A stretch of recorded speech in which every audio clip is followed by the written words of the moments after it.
Last summer, I moved into a new house with my wife. We bought it for a pretty good price, and the house was ready to move in and didn't need any kind of work. One of my favorite things about it was the big yard that we got with it. We were a little more out in the country, but had over 5 acres of land, including a decent-sized woods in our backyard. We knew that we could get deer in our yard quite a bit, and possibly other animals like foxes or bears as well. On just our 3rd night living there, we went out into the little patio area behind our house, and my wife and I were sitting out as the sun set. Eventually, it became completely dark out, and we turned our light on that we had back there that shined towards the woods. We started to hear a noise coming from the woods when we did. The entrance was about 100 feet away. We saw some tree branches moving and expected to see an animal run by. But then a man started to walk out from the woods. He looked like some random guy, and he just stood there looking at us. We both stared at the man for a while, and eventually I yelled out to him asking who he was. He kept standing there staring at us though. I decided that it would be best to tell him he was on private property and he needed to leave, but when I did, the man didn't seem to care. He just kept standing there, and eventually, he slowly walked back into the woods. I thought he was finally leaving, and when we didn't see him again for a few minutes, we went back inside for the night. I don't think the man came back at all that night. But the very next night, we were both inside the house. When I passed by one of the windows in the kitchen, I noticed that the same man appeared to be in the entrance of our woods again. It was like 11 p.m., and later than he had been there the previous night. He was just standing there, staring at our house. I watched him for probably a whole 5 minutes. It was really strange and creepy. Eventually, I decided to open up our back door and yell at the man to leave. I walked over, and as soon as I opened it, I saw the man turn to the other direction and run back into the woods. I kept watching the entrance of the woods for a while, but I never saw him come back, and finally I went to bed. The next morning, I woke up to a strange noise though. I couldn't quite tell what it was, but it sounded like water was running somewhere. I got up and went all around the house, and when I made my way to the back of the house, I realized what it was. The water outside our house that was for a garden hose was turned on full blast and was flooding our little garden area. Thankfully, we didn't really have anything planted there yet, but someone had turned it on in the night, and I thought it was probably the guy that kept walking in our yard. I didn't really know what I could do though. I didn't want to call the police yet because he hadn't really done anything that bad. I decided to just keep a watch out on the backyard at night. And when that night came, thankfully I didn't see the man at all. I thought maybe he was done bothering us, and I went to bed. The next morning when I got up, I didn't hear or see any strange noises, and everything seemed to be in order, until I got out to leave for work. When I got to my car, I saw that the right front tire had been slashed. Now I was really mad. Whoever this guy was had really crossed the line. I wanted to know who he was and what he was doing. I had a little bit of time before I had to leave for work, so I decided to walk into the woods and see where this man was possibly coming from. I had walked out in the woods twice before when we were touring the property before we bought the house, but it was a really dense woods and was easy to get lost in, so I don't really remember everything. I went out and there was sort of a walkway or unofficial path that went about 20 feet in, and then things got more narrow. I went out there and went to the left and followed a little trail deeper into the woods. Not really sure what I was looking for exactly, but I was really mad. When I got about 2 minutes down the trail, I suddenly heard a noise about 50 feet up. I froze and looked. I saw the guy, and he was standing behind a tree up ahead. He looked like he possibly had a knife in his hand, but he wasn't looking at me. He slowly turned and started to face me, and when he did, I started sprinting as fast as I could in the other direction. I ran off the path and was running into tons of tree branches and probably stepped in a bunch of poison ivy. I felt as though I was running for my life, and I kept going until I was finally out of the woods and back in my yard. I ran all the way to the driveway and saw that my wife was outside and about to leave for work. I told her to get inside her car, and I got in with her. We then drove away down the street. Once we were a safe distance away, I told my wife what had happened, and we called the police. The police arrived at my house and found that the man had been living in our woods for a while. He was caught, thankfully, and I guess he clearly didn't like us living there for some reason. We were just happy he was gone and wasn't able to hurt us.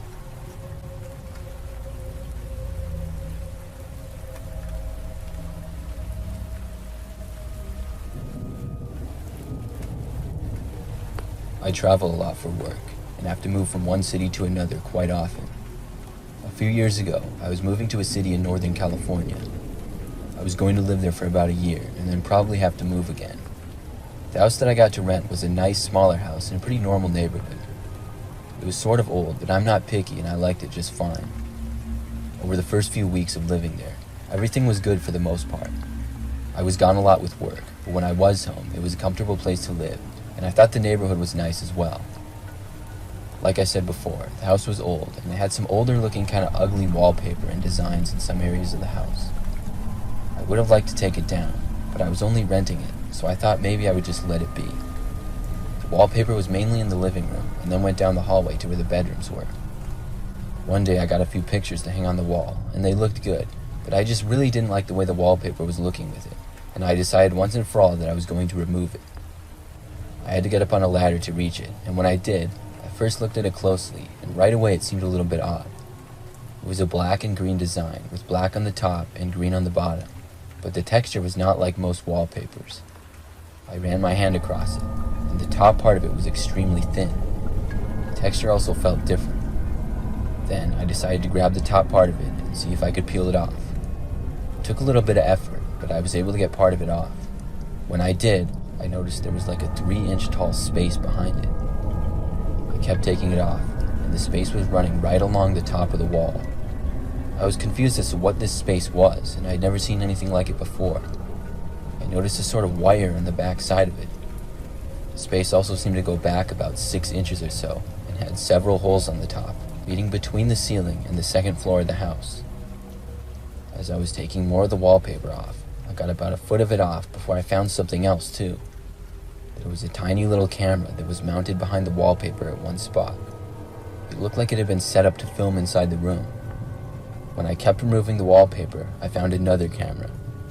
I kept going and found that there was another one on the other wall as well. It seemed like they were in tiny holes in the wallpaper, with these cameras basically impossible to see unless you were right up next to them. I was shocked at what I had found and also really creeped out.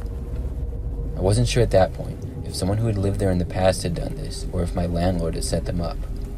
If he did, he was a real creep, but either way, I didn't feel comfortable at all with them being there, and the fact that the cameras were plugged in made it even more creepy to me. I didn't really know what to do, but for the time being, I decided to unplug all the cameras I found and put them in a box so they couldn't record anymore. I was sort of paranoid to move around the rest of the house now, because I was afraid that there were possible cameras everywhere. I decided that the next morning I would call my landlord and tell him about it. That night, I fell asleep easy, but it wasn't too much later that I woke up.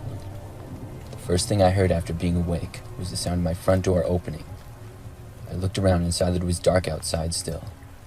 A really bad feeling came over me. I knew I had locked my door at night, so I wasn't sure what was going on.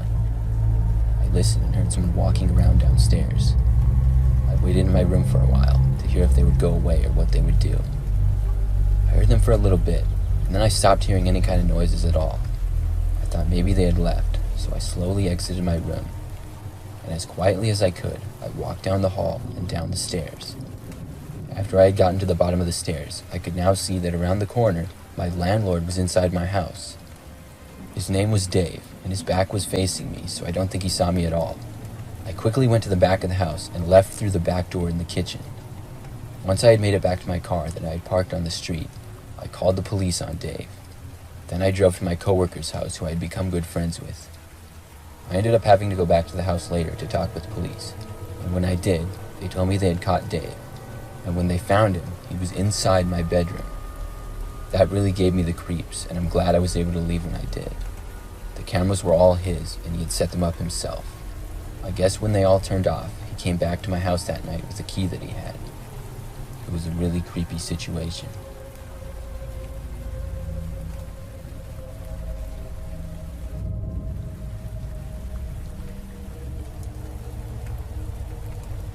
I bought a new house last year and moved into it a few weeks later. The house was really small, but it was just going to be me living there. Once I moved in, things were very normal for the first week. The house itself had 2 bedrooms. They were both upstairs and also had 2 bathrooms, one upstairs and one downstairs. In the downstairs, there was a living room and a kitchen as well. The house also had an unfinished basement. On the second week of living there, I woke up in the middle of the night one night. This normally never happened for me, so when I woke up, I sat up and looked around. It was dark out, but I heard a noise off in the distance. I couldn't really tell what it was, so I got out of bed and walked to my bedroom door. Then I pressed my head against it. When I listened, I heard a sort of laughing noise. It sounded really creepy. It sounded like one of those scary clowns that was laughing in a really creepy way. I couldn't really tell where it was coming from though. I thought it might be from outside. When I left my bedroom though and started down the stairs, it sounded like it was coming from inside my house. All of a sudden, I was really scared. I followed the noise, slowly walking through my house, trying to be as quiet as I could. I was wondering what it could possibly be. I got all the way to the entrance of the door leading down to the basement, and realized that's where the creepy laugh was coming from. The door was open about a foot. I looked through it, and it was pitch black down there. But I know I could clearly hear the creepy laugh of a man coming from down there. I was so freaked out by that I ran all the way back to my bedroom quietly and then shut the door and locked it. I stood there against the door, hearing the laughing noise, but I felt unable to move. I really didn't know what to do. I was wide awake and couldn't go back to bed. I didn't have any other place to go, and I certainly wasn't going to go downstairs. I thought about leaving, but was afraid to make too much noise. Eventually, the laughing stopped. I felt a little better then, and I listened. I looked at the time, and it was nearly 5 a.m. I didn't hear sounds of anybody moving around the house or anything like that. I stayed there by my door for another hour, and it was silent the whole time. Eventually, I did get tired again and was able to go back to sleep. Thankfully, I didn't have to be up early the next morning. When I finally woke up again, it was about 10 a.m. I walked out into my living room, and nothing was out of place. I slowly went around my whole house, and everything was fine. I didn't see anybody or anything different. Finally, I decided to go into the basement. I was pretty scared to do this, but I knew I had to. I went down the stairs and then turned on the light. It was a dim light and didn't help much, but I could see around. Since I had just recently moved in there, I hadn't gone in the basement much, and I hadn't put anything down there at all. I looked around, and the whole place was empty, and nobody was there. Except in the middle, on the ceiling, there was one red balloon with a ribbon attached going down. I ran back upstairs after that and called the police. They came out and searched my house after that, but found no one. After that, I never heard any more strange noises in the house or anything like that. I have no idea who was down there that night.